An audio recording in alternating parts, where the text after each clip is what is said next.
You clicked for the last towns clinging to the map. Good call. We've got 10 places that shouldn't exist in 2025, yet somehow do. Some can only be reached by boat, others by a long hike, and a few survive on a post office, a helicopter pad, or a festival that wakes them up once a year. Here's the twist. They're not ghost towns. Not yet. Each one has a bizarre lifeline. Tourism, cult history, mining leftovers, even a city that lives in one building. We're ranking all 10 by the weird mechanism keeping them alive. You're not ready for number 3. Before we move on, please take a moment to subscribe to the channel and like the video. Number 1, Monowi, Nebraska. Monowi has one resident. 1. She's the mayor, the bartender, the librarian, and the entire planning department. Sounds like a TikTok bit, right? It's real. It's happening. So why hasn't it vanished? Because she runs it like a legal machine. Every year, she posts a municipal budget on a literal notice board, levies taxes on herself, renews the liquor license, and opens the Monowi Tavern. That bar is the town's heartbeat. Bikers, road trippers, novelty hunters. Cash hits the register, and the town stays technically alive. But here's the catch. Nebraska lets incorporated towns survive with minimal residents if they keep core functions. Public notices, taxes, licenses. It's like keeping a car registered by starting it once a week. Other micro-municipalities hang on the same way. Number 2, Chicken, Alaska. Welcome to Chicken, Alaska, a town that picked chicken because no one wanted to spell ptarmigan. Cute name, brutal address. The highway ends in forest and silence. So why does it still work? Because summer turns the sign into a magnet. RV caravans crawl the Taylor Highway. People come to swirl pans, stare at historic dredges, and buy the t-shirt. 3 anchors hold it together.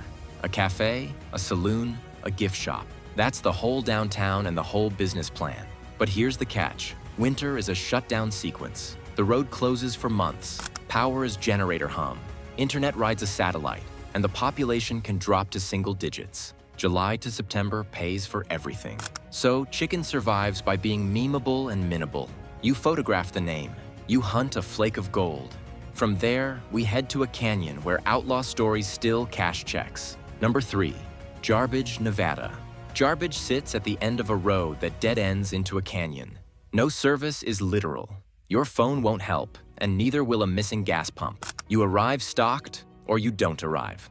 Mines shut down, most towns fold. Jarbidge refused. The 1916 stagecoach robbery, often called the last in the Old West, gave it mythology. The downtown still wears century-old wood like armor, and that matters when people want a frontier they can walk through. Here's the thing. The Jarbidge wilderness brings the new money. Off-roaders chase 2 tracks, anglers work cold creeks, hikers grab trailheads that feel like cheat codes for solitude.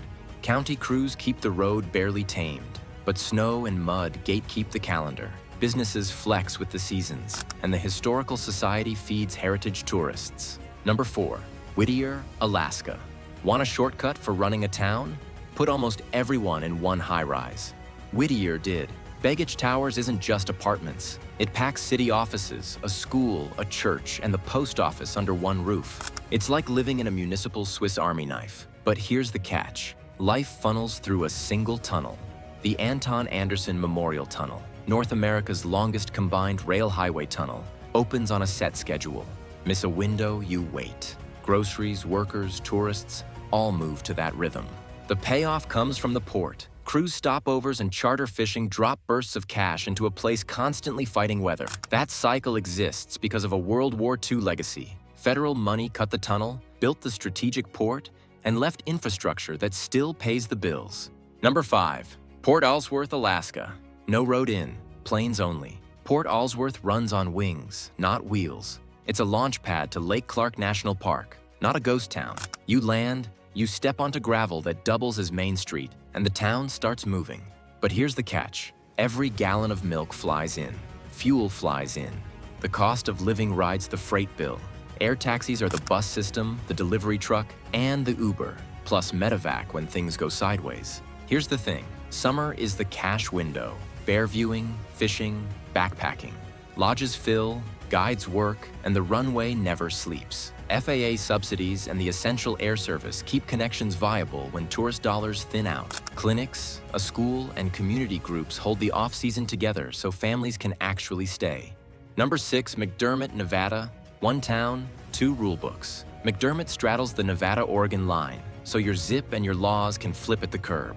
The trucks don't care. They roll up US 95, need fuel, food, beds, and a quick dopamine hit. But here's the catch. Towns built on pass-through traffic die when the route shifts. McDermott hasn't because the highway still funnels drivers, and the Nevada side stacks the deck. Motels, small casinos, and late-night services catch cross-border spend the second wheels leave Oregon. Here's the thing. Border towns monetize gaps. Gaming's legal on one side. Sales tax and liquor rules tilt the math. That's geography arbitrage. Turn a painted line into profit. Mining prospects flare and fade, but the state line keeps paying. The Fort McDermott Paiute and Shoshone tribe adds another layer with tribal enterprises that mesh with local commerce. Number 7, Centralia, Pennsylvania. Centralia looks like a town after a yard sale. Streets, signs, no houses. The zip code lingers. Underneath, a coal seam has burned since 1962. Let that sink in. So why is it still a place? The state bought properties, used eminent domain, condemned blocks, and moved most residents. A few holdouts stayed for years while lawyers fought over deeds and rights. The borough name outlived mail delivery in spots. Maps got blurry while the charter kept breathing. Here's the catch. Coal fires crawl through fractured seams, follow oxygen, and vent heat through cracks. Surface temps near vents have hit levels that melt asphalt. Estimates say the fire could smolder for decades more, even centuries. Centralia sells a lesson. Dark tourism, geology nerds, and environmental classes treat it like an open case file. If fire keeps the legend lit, wind and rails keep the next town busy. Number 8, Mojave, California. Mojave looks like a scrapyard with a runway, yet it's a launch pad for the private space race. Sounds fake. It's real. It's happening. But here's the catch. Rail towns usually fade when freight shifts. Mojave dodged that by turning into the desert's workshop. The Mojave Air and Spaceport runs flight testing, aircraft storage, and hangar-heavy startups. You'll see mothballed jets next to experimental birds, and a row of machine shops feeding them parts. Here's the thing. The spaceport's licensing lets companies test weird, loud, cutting-edge stuff without angry neighbors. That churn spills money into welders, avionics techs, fuel vendors, and maintenance crews. Add the wind. Massive turbines plug into California's transmission corridors, so the grid literally pays rent to the horizon. It's gritty, but it pays. If it can be tested, stored, or spun by the wind, Mojave does it. Next stop, 217 people and way more cattle. Number 9, Valentine, Texas. Valentine has fewer people than your group chat, yet every February the post office gets swamped. Couples mail in cards just to snag that Valentine, Texas postmark.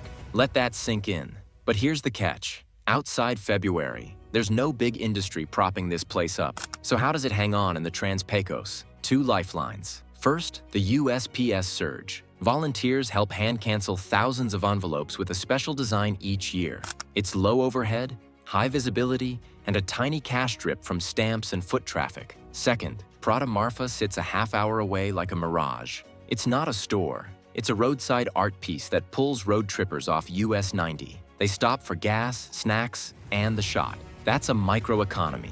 Small spends, repeat daily. Number 10, Ely, Nevada. Ely is a high desert hub with mountains in every direction and gas stations spaced like rumors. Long drives are the default setting. But here's the catch. Copper prices swing like a mood ring, and the big highways don't do Ely any favors. So it built its own magnet. The Nevada Northern Railway Museum runs live steam, themed rides, and even lets you sleep in a caboose or bunkhouse next to a working yard. That's not nostalgia. That's inventory turning. Here's the thing. Great Basin National Park is close enough to stack weekends with hikers, stargazers, and rockhounds. Events, photo charters, star trains, Polar Express season pulls steady visitor spend. Meanwhile, Ely works as a service center for ranches and mines spread across a county the size of a small nation. Motion equals money.